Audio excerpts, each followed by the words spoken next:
नमस्कार, महाराष्ट्र लाईव्ह मध्ये आपलं स्वागत. मी रेश्मा फडतरे. तळेगाव दाभाडे पोलीस स्टेशन हद्दीत जुन्या मुंबई पुणे महामार्गावर वेश्या व्यवसाय करणाऱ्या महिलेस अनैतिक मानवी वाहतूक प्रतिबंधक कक्ष गुन्हे शाखेकडून समजपत्र बजावले आहे. याबाबत पोलिसांनी दिलेल्या माहितीनुसार शनिवार दिनांक 11 एप्रिल रोजी सायंकाळी 4:30 वाजण्याच्या सुमारास सदर महिला ही जय हिंद फर्निचर समोरील रोडवर वेश्या व्यवसाय करण्याच्या उद्देशाने लैंगिक हावभाव करून शब्द उच्चारून सार्वजनिक ठिकाणी येणाऱ्या जाणाऱ्या लोकांना अडथळा निर्माण करून सार्वजनिक शिष्टाचाराचा व सभ्यतेचा भंग होईल असे कृत्य करताना आढळून आली आहे.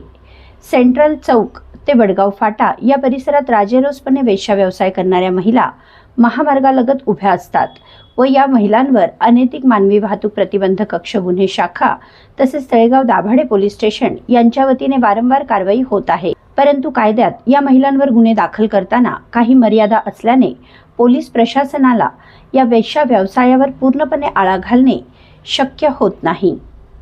आपल्या परिसरातील घडामोडी जाणून घेण्यासाठी महाराष्ट्र लाईव्ह सबस्क्राईब करा व बेल आयकॉन प्रेस करायला विसरू नका. धन्यवाद.